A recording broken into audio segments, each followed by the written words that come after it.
Bonjour à tous et bienvenue sur la chaîne. Ça fait 15 jours que nous n'avons pas publié, mais nous n'avons pas chômé ces 15 derniers jours. Et ce que je vous propose dans cette vidéo, c'est dans un premier temps de vous expliquer un petit peu ce qui s'est passé pour Débrief et pour moi-même ces 15 derniers jours.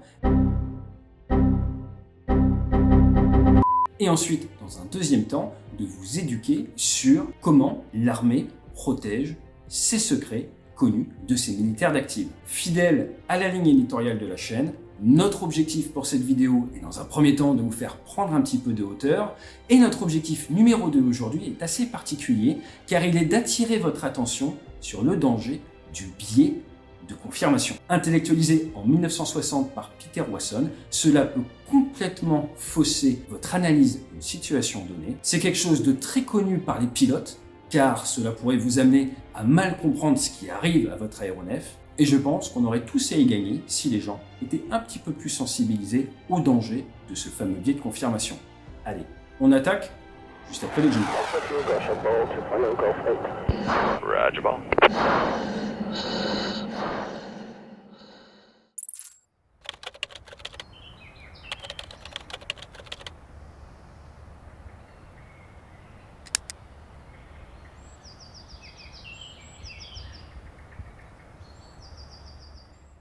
Alors, pourquoi est-ce qu'il n'y a pas eu d'activité sur la chaîne depuis maintenant une quinzaine de jours?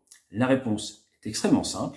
Il y a une quinzaine de jours, il y a eu un reportage qui est sorti sur M6, reportage clairement à charge contre ma personne, et derrière, ce reportage a été repris par des Judge Dredd de la toile, des justiciers plus ou moins masqués, qui avaient leur propre vision des faits et qui m'ont tout simplement traité de traître. La loi, c'est moi, et l'ordre. Je vous cache pas qu'ayant toujours servi avec intégrité, la France, ayant été décorée au combat, étant fils d'officier qui avait le feu nucléaire entre ses mains, ayant grandi en lycée militaire, ça m'a un petit peu fait bizarre et ça ne m'a pas forcément fait très plaisir. Et donc, qu'est-ce que j'ai fait? J'ai fait ce qu'on m'a appris à faire, ce que l'armée m'a appris à faire. Le premier devoir du militaire, c'est toujours de rendre compte. J'ai donc décroché mon téléphone et j'ai contacté 3 services de l'État. J'ai contacté la Marine nationale, j'ai pu échanger avec son service de communication. J'ai ensuite contacté la DRSD, car il me prêtait des propos dans le reportage de M6 que je n'ai jamais tenus. Et ensuite, j'ai contacté la DGA, car il paraît que j'y suis blacklisté et accessoirement, une des personnes qui s'en prend à moi de manière publique se revendique réserviste de la DGA. J'ai pu échanger avec ces 3 services. La DRSD m'a reçu pendant 1 heure mardi dernier, m'a appris que leurs propos avaient été coupés, qu'ils n'avaient en aucun cas souhaité me jeter devant le bus et qu'ils n'avaient fait que confirmer que oui, j'étais allé en Chine et qu'ils étaient au courant. La DGA, de son côté, m'a informé qu'il n'avait aucune autorité sur la personne qui me diffame puisqu'elle n'est plus réserviste chez eux. Et également, que je n'étais pas du tout blacklisté par leur service de communication. Une fois ma conscience de la situation rétablie, j'ai pu prendre contact avec des équipes juridiques qui travaillent actuellement sur le dossier, car oui, il y aura une réponse, mais qui n'a absolument pas sa place sur YouTube.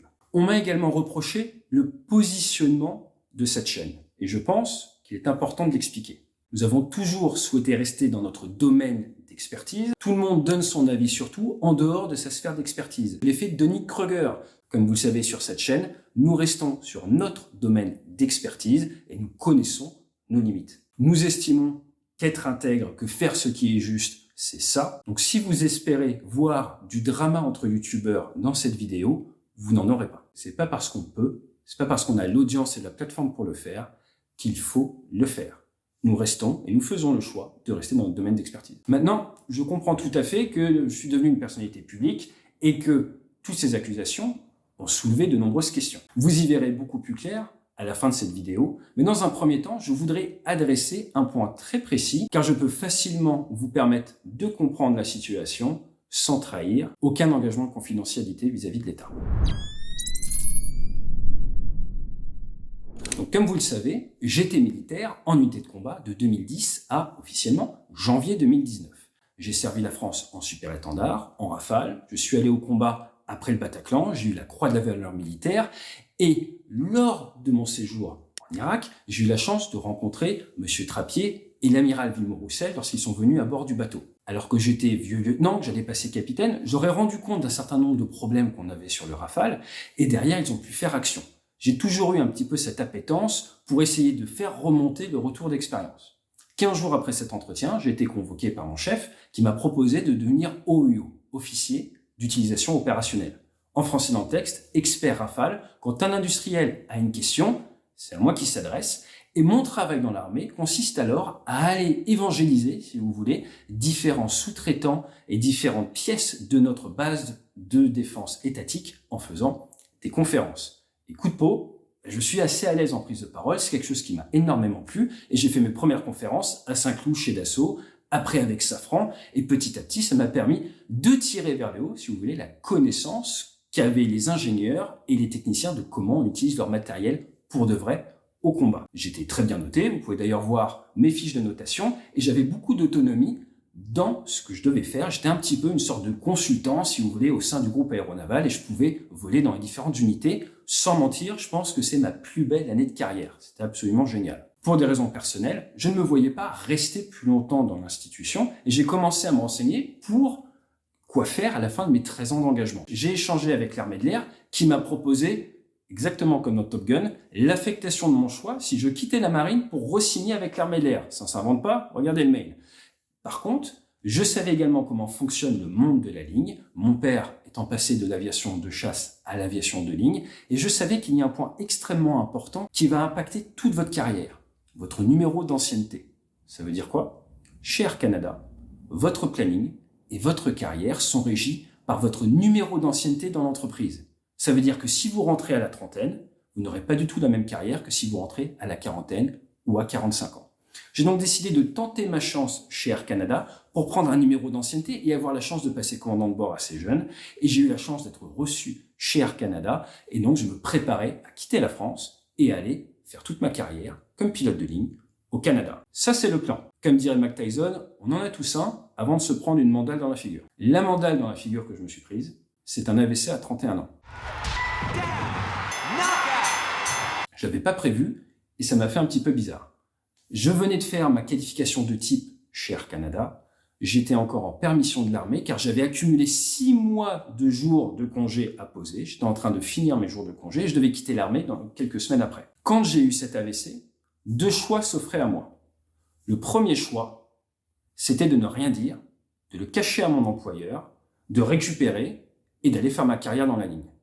Le deuxième choix, c'était de faire ce qui est juste, de rendre compte et de perdre mon aptitude pour probablement plusieurs années. Venant d'une famille légèrement psychorigide, j'ai fait le choix de faire ce qui était juste et j'ai sacrifié mon projet de reconversion à court terme pour rester aligné à mes valeurs. Ça m'a coûté mon aptitude médicale et ça m'a forcé à redistribuer complètement les cartes alors qu'il m'avait fallu 3 ans pour préparer ma reconversion. À ce moment-là, j'ai repris un peu de recul et j'ai regardé ce qui s'offrait à moi. Lors de l'AVC, on s'est rendu compte que j'avais une dissection artérielle qui avait eu lieu lors d'un vol. Je vous la fais très simple. Je m'étais éclaté une artère en vol et c'était noté comme un accident de travail. À partir de là, l'armée a été exceptionnelle. Ils m'ont accompagné et ils m'ont maintenu un statut de militaire pour me permettre d'avoir un maximum d'ouverture. Le chef de la gestion des ressources humaines de l'armée de l'air m'a appelé pour m'offrir un poste de moniteur simulateur avec toutes les primes comme si je voulais pour s'assurer justement qu'on ne m'abandonne pas à la vie civile. La marine de son côté a accepté de me signer un CCRE, un congé de reconversion pour création d'entreprise. Et comme vous pouvez le voir sur cette demande de février 2018, j'ai donc décidé d'ouvrir ma propre entreprise et de pouvoir comme ça essayer de faire ce que je faisais pour l'armée à des fins privées de la conférence parce que j'adore ça. Or, quel est le gros danger après un AVC? Je vous souhaite pas de le connaître, c'est la dépression. Vous prenez un pilote qui a été ultra opérationnel pendant 8 ans, vous me donnez 6 mois d'arrêt médical, ça va pas être possible, je pète un câble. Donc je vais vous le dire clairement, je me suis dit, j'en ai parlé à Défense Mobilité, pourquoi attendre mes 6 mois de congé maladie avant de pouvoir commencer à préparer ma reconversion? J'avais besoin, intellectuellement, de me nourrir, d'avancer. Et donc là, j'ai fait, on va pas se cacher, une erreur.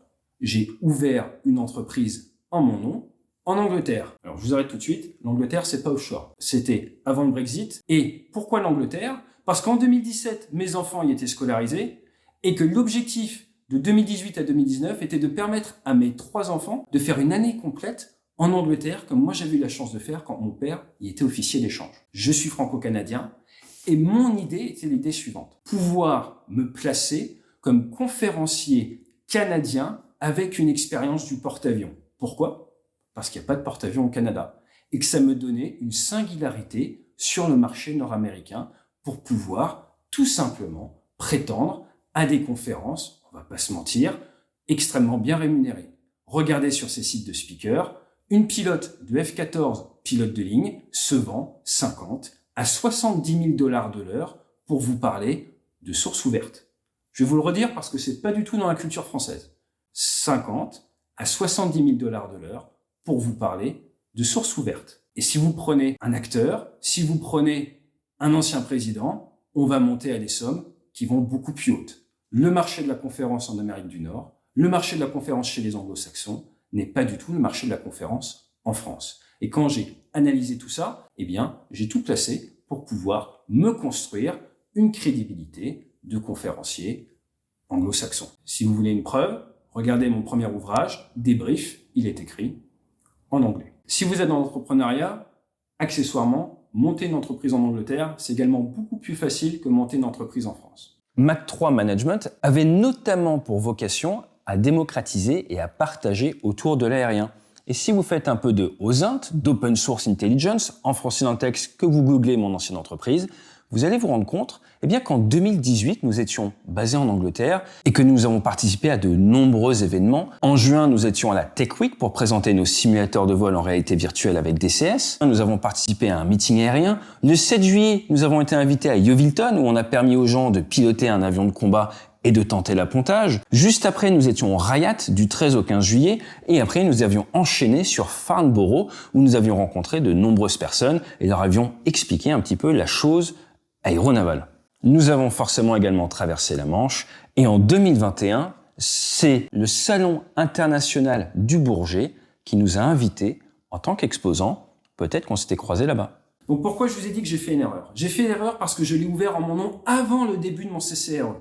Et comme vous voyez avec les dates, j'avais déjà fait la demande. Défense Mobilité a attiré mon attention sur cette erreur. Je l'ai donc corrigée et j'ai passé l'entreprise au nom de ma femme de l'époque. À partir de là, je pouvais maintenant avoir tous les voyants alignés pour faire une reprise d'entreprise, reprendre l'entreprise de ma femme, chose qui a eu lieu en 2020. Pourquoi en 2020 ? Parce qu'après ma première année de congé de reconversion, l'armée m'a gentiment offert la possibilité d'avoir une deuxième année de reconversion. J'ai donc été re-signé par l'armée avec comme objectif final, vous voyez ce document du 21 janvier 2021, en 2021, ils m'ont encore re-signé pour me permettre de quitter l'armée avec plus de 15 ans de service, ce qui m'offrait une pension à jouissance différée.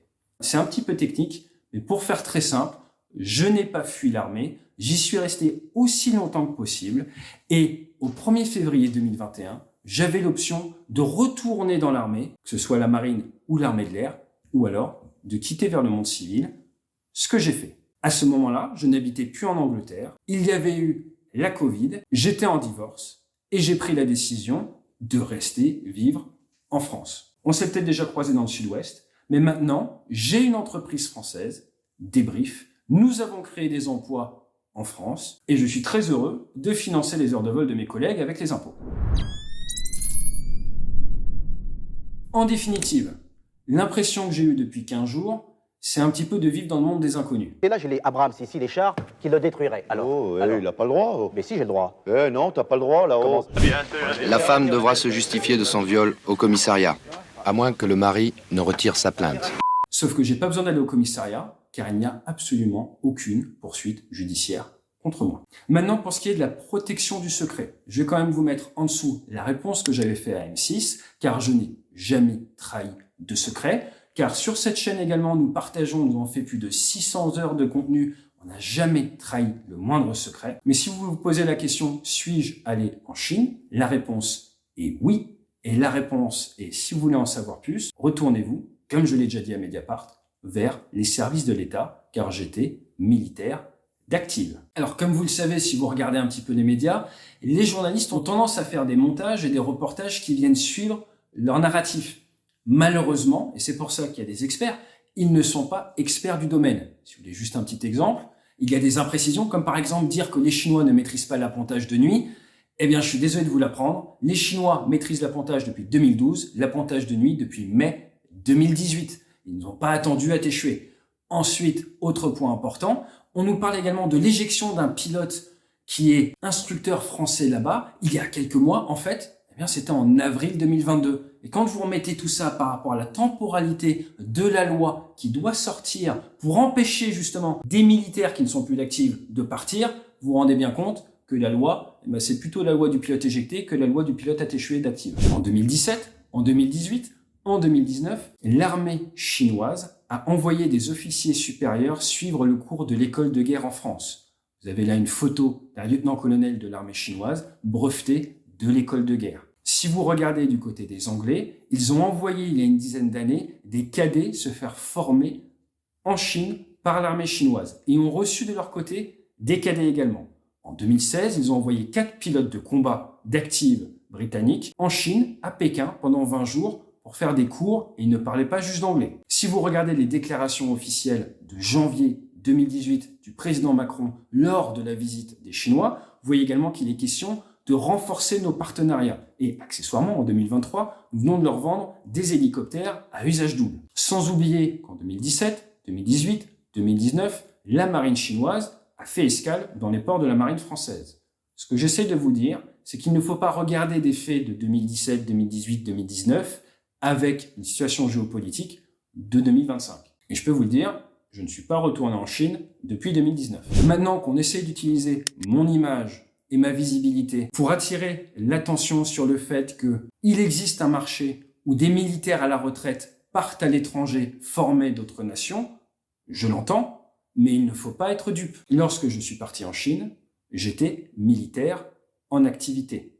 Et le premier devoir du militaire, c'est rendre compte. Donc il ne faut pas tout confondre. Actuellement, vous pouvez facilement trouver du travail en tant qu'ancien pilote militaire au Qatar, en Arabie Saoudite, aux Émirats Arabes Unis. Peut-être que dans 6 ans, ce sera mal perçu, mais à l'heure actuelle, tous les voyants sont au vert si vous souhaitez postuler là-bas. Vous pouvez également facilement vous rendre compte qu'il existe de nombreuses opportunités pour des pilotes de s'expatrier, que ce soit en Chine, que ce soit aux Émirats ou même en Amérique du Nord, et que les packages pour un commandant de bord ou un instructeur sont généralement bien au-delà des 200 000 $ par an. Vous pouvez par exemple être à 240 000 $ par an en Chine pour 3 semaines de travail par mois, sans trahir aucun secret. Et certaines compagnies nord-américaines dépassent désormais le $500 000 de rémunération annuelle pour ces commandants de bord instructeurs. Pour ce qui est des anciens militaires formateurs à l'étranger, on pourra en parler à l'avenir si vous voulez dans une autre vidéo, mais c'est un sujet séparé.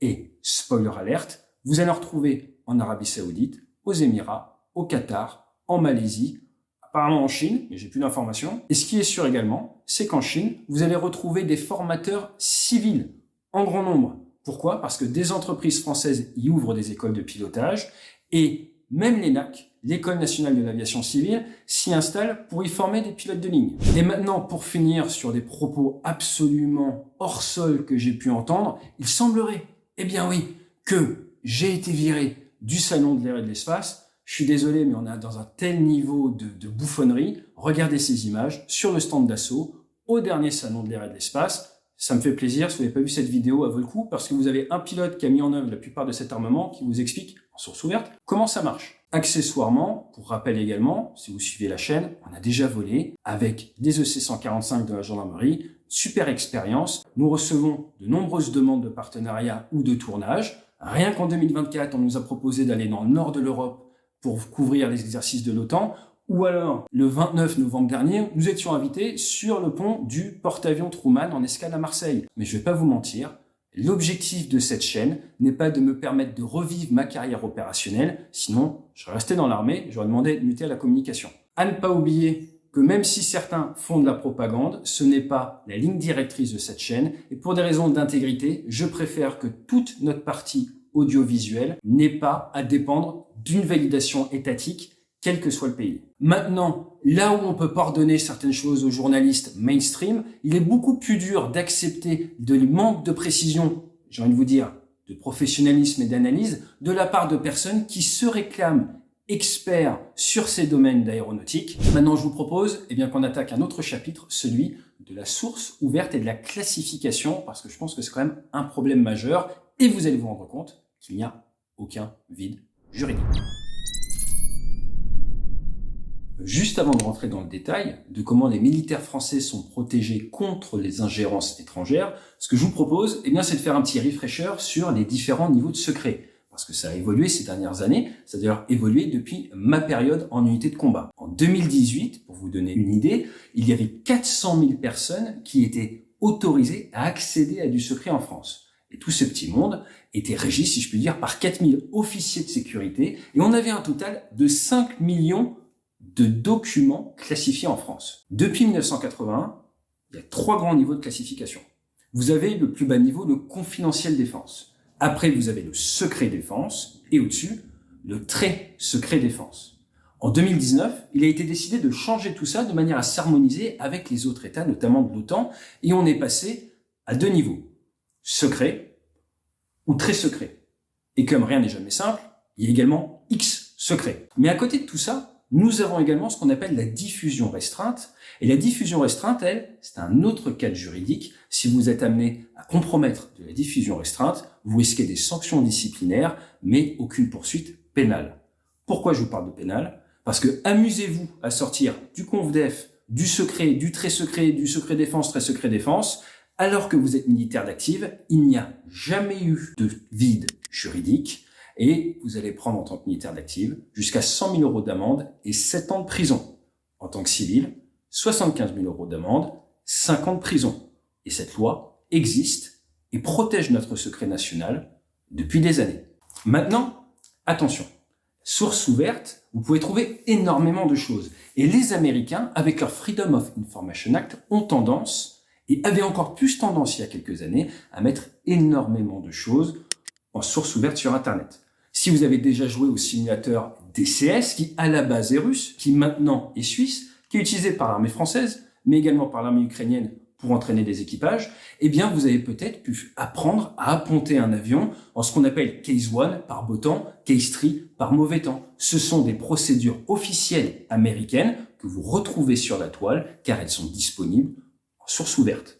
Vous allez pouvoir retrouver ce qu'on appelle des NATOPS, NATOPS qui viennent régir toutes les procédures d'utilisation d'un porte-avions, toutes les procédures d'utilisation, par exemple, du F-18, qui ne sont pas classifiées. Et tout ça, ça se trouve en une simple recherche Google. Vous pouvez même retrouver tous les cursus de formation de toutes les spécialités des pilotes de l'aéronavale ou des membres d'équipage de l'aéronavale américaine sur Internet. Il y a des sites web qui hébergent tout ça. C'est de la source ouverte. Et si vous avez encore des doutes sur la capacité à tenir des heures à parler de sources ouvertes sans compromettre de secret, regardez ces attributions de BMS. C'est ce qu'on appelle l'école de guerre. C'est la plus grande des écoles en France pour les officiers supérieurs. En 2017, en 2018, en 2019, il y avait des officiers étrangers non habilités à nos secrets qui ont suivi une année de formation au plus haut niveau. On parle en France de niveau lieutenant-colonel, pour passer colonel, et parmi les brevetés, vous pouvez, par exemple, retrouver des officiers supérieurs chinois. Vous doutez bien que l'école de guerre, qui est gérée par un général, ne fait pas de compromission. Et que tout ça est dans un cadre très structuré, très réfléchi, et c'est ce que nous allons voir dans le chapitre suivant. Comme je vous l'ai dit, dans cette vidéo, on va essayer de vous éduquer un petit peu sur comment est-ce que l'armée se protège et protège les siens des ingérences étrangères. C'est forcément un énorme sujet d'actualité depuis maintenant quelques temps, et vous allez voir que c'est bien réfléchi et que c'est bien fait. Pas mal, non? C'est français. Vous avez le premier cercle du renseignement. Alors c'est la DGSE que vous connaissez, avec ces fameux espions. Vous avez la DGSI qui gère tout ce qui est un petit peu l'intérieur. Vous avez peut-être entendu parler de la DGSI dans le dernier film de Guillaume Canet. Vous avez la DRM, extrêmement importante chez les opérationnels, la direction du renseignement militaire. Je vais juste faire une aparté, parce que la DRM, ils ont une place particulière dans mon cœur. Pourquoi? Vous pouvez être le meilleur pilote de chasse de votre génération. Je l'étais pas, mais vous pouvez l'être. Si vous n'avez pas du bon renseignement sur le matériel adverse, vous allez mourir. Pourquoi? Parce que dans la guerre moderne, il faut connaître la portée d'engagement de vos adversaires. C'est pas la tactique, la manière de faire en soi qui est important. Ce qui est vraiment important, c'est la portée des missiles, la portée de l'armement adverse. Et ça, c'est la DRM qui nous nourrit en tant qu'opérationnel des bonnes informations. Alors comment est-ce que la DRM elle arrive à aller aux pêches aux infos? Il y a une multitude de manières, et une des manières, c'est l'HUMINT, Human Intelligence. Et la DRM, le renseignement militaire, pas besoin d'y être affecté pour contribuer. Si vous regardez sa mission, vous allez vous rendre compte que ce service de renseignement, il est autonome et dans ses prérogatives, il peut orienter des capteurs humains, le fameux HUMINT, ou autres qui lui appartiennent en propre, donc qui sont affectés à la DRM, ou alors qui sont relevant des autres armées qui peuvent, par exemple, appartenir à la marine. Après, tout à l'heure, je vous parlais des dangers du biais de confirmation. Sachez que dans les armées, il y a cette culture du renseignement. Et pour vous expliquer un petit peu comment est-ce que les services de renseignement, mais également les opérationnels, traitent les sources, traitent les renseignements, on va regarder en source ouverte le FM2 22.3. Ce manuel américain, disponible en source ouverte, encore une fois, va vous expliquer que par rapport au renseignement, ce qui intéresse les services, c'est d'un côté la fiabilité de la source, qui est notée de A à E. Si vous êtes A, c'est que vous êtes totalement fiable. Si vous êtes E, c'est que vous n'êtes pas fiable. Et si on ne sait pas, vous êtes noté F. Et après, on vient mettre un chiffre pour noter la véracité de cette information. Corroboré, c'est un 1. Probable, c'est un 2. Possible, un 3. Douteux, un 4. Improbable, un 5. Et 6, on ne sait pas. À partir de là, quand on travaille avec de l'information, on va recevoir une information qui, par exemple, peut être C3, A1, E5. Et forcément, la fiabilité ou la véracité de l'information va être prise en compte pour nos décisions. Petit point d'attention néanmoins, plusieurs sources avec lesquelles vous échangez peuvent avoir obtenu l'information qu'ils vous rapportent d'une même source mère. Bref, vous l'aurez compris, le renseignement, c'est un métier. Ensuite, vous avez la DNRED, la Direction nationale des renseignements et des enquêtes douanières. Et si vous êtes militaire d'active et que vous sortez vers certains pays, je vous dirai pas au bout de combien de fois, mais ça vient très vite, la DNRED rend compte à la DRSD, qui s'assure qu'il n'y ait pas de contre-ingérence. Croyez pas que tout va bien dans le meilleur des mondes et que vous pouvez vous balader à l'autre bout de la planète sans que ça se voit. Et derrière, si en plus, on veut s'assurer que personne ne reçoit des sommes alors qu'il n'est pas censé être payé, vous avez Tracfin. Et au-dessus de 1500 €, Tracfin va vous flaguer. Donc si vous voulez faire un compte offshore et vous cacher, il vaudrait mieux bosser en Bitcoin que s'installer dans l'Union européenne et recevoir des versements en euros parce que c'est absolument pas discret. Petit focus quand même sur la DRSD. La DRSD, ils vont regarder les menaces TESCO, T-E-S-S-C-O. Terrorisme, espionnage, sabotage, subversion, crime organisé. Et il y a des motus operandi, des manières de faire qui sont très connues. Par exemple, les Russes, eux, c'est les rois du compromat. Ils vont vous faire du chantage sexuel. Par contre, il y a d'autres manières de faire, par exemple des incitations financières. Et il y a déjà eu condamnation en France d'officiers qui ont cédé à des incitations financières et il y a poursuite, condamnation. Maintenant, tout ce petit monde est surveillé et coordonné par le SGDSN. Donc pourquoi je voulais vous parler de ça? Pour que vous vous rendiez compte que quand on est en train de dire qu'il y a des gens qui passent au travers des mailles des filets, c'est un petit peu dénigrer toute cette structure et des milliers de personnes qui travaillent pour notre sécurité à tous en tant que citoyens français. Maintenant, et ça c'est un point important, j'étais habilité. Comme vous pouvez voir sur ce document, c'est mes habilitations et j'ai gardé mes habilitations pendant mon temps d'armée. On ne les a jamais retirées. Pourquoi c'est important d'en parler? Comment est-ce que vous obtenez ces habilitations secrètes? Il va falloir remplir un document, 94 alpha, mais ce document vous force à communiquer toutes vos informations de passeport. Nous avons un passeport de service, j'avais un passeport canadien, j'avais un passeport civil, ces numéros sont connus de la DRSD. Ces numéros sont suivis quand vous sortez des frontières, même si vous passez par un autre pays. Ils vont avoir l'information. Et ensuite, avant de vous délivrer votre habilitation, vous avez des entretiens avec la DRSD. Donc il y a à la fois toute cette cartographie, ensuite ces entretiens, et derrière, il va falloir que ce soit approuvé par votre officier sécurité au niveau de la garnison et par le SGDSN. Alors ça fait un petit peu mal à la tête, mais ce que je veux que vous reteniez, c'est qu'il y a un contrôle extrêmement poussé. Comme je vous le disais tout à l'heure, Maintenant, si vous trahissez du secret en tant que militaire, 0 flou juridique, 100 000 € d'amende, 7 ans d'emprisonnement. Donc si vous voulez un cas concret d'un militaire d'active qui part 2 fois en Chine pendant son temps d'activité, c'est impossible que les douanes ne rendent pas compte de la DRSD, que la DRSD ne soit pas au courant et que ça ne remonte pas. Je ne m'exprimerai pas plus sur mon cas personnel. Pourquoi ? Devoir de réserve. Le devoir de réserve, qu'est-ce que c'est ? C'est applicable pour les militaires d'active. Et moi, j'étais d'active au moment des faits pour lesquels les gens fantasment un petit peu. Il faut pas oublier après que derrière le départ de l'institution, et moi je suis encore dedans, on a une réserve opérationnelle qui est le niveau 1, niveau 2, j'ai tout signé, tout ça, et que, en tant que militaire d'active, en tant que général 2S, les généraux que vous voyez sur les plateaux télé, ou en tant que réserviste, il y a bien sûr ce devoir de réserve et ces sanctions accrues en cas de compromission du secret. En définitive, il ne faut pas confondre un ancien militaire qui part à l'étranger, où il y a eu un vide juridique pendant des années et pas de contrôle de l'État, et un officier d'active qui part pendant son temps d'armée avec l'autorité militaire forcément informée. Et n'oublions pas qu'il existe également l'article 40. L'article 40 qui, comme je vous ai dit, le premier devoir du militaire, c'est de rendre compte, mais là, c'est toute autorité constituée, tout officier public ou fonctionnaire qui, dans l'exercice de ses fonctions, acquiert la connaissance d'un crime ou d'un délit, eh bien, il doit sans délai, en donner avis au procureur de la République et transmettre à ce magistrat tous les renseignements, procès-verbaux et actes qui y sont relatifs. Au final, on se rend compte qu'il y a de grandes chances que vous soyez plus au fait de comment fonctionne la sécurité des États-Unis, de par le soft power hollywoodien, que la sécurité de nos informations en tant que Français.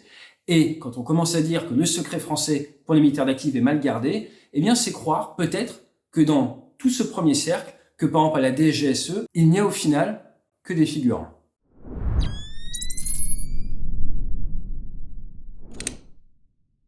En définitive, qu'est-ce qu'on a vu dans cette vidéo ? Eh bien que les allégations qui me sont reprochées pour porter atteinte à mon honneur et à mon entreprise n'ont aucun fondement et que la réponse aura sa place dans l'espace judiciaire loin de YouTube, qu'il existe un cadre légal contre la trahison et la compromission de secret, que j'étais officier en situation d'activité en 2018, en 2019, et que la marine a été jusqu'à me re-signer le 21 janvier 2021 pour me permettre d'accéder à la pension à jouissance différée. Je les remercie encore. N'hésitez pas à vous abonner si vous êtes en fuite, à creuser un petit peu les biais de confirmation, et surtout, comme vous le savez, sur cette chaîne, on pourrait vous dire, choisissez bien vos sources, et ce que je préfère vous dire les yeux dans les yeux, c'est plutôt diversifier vos sources, maintenant, plus que jamais.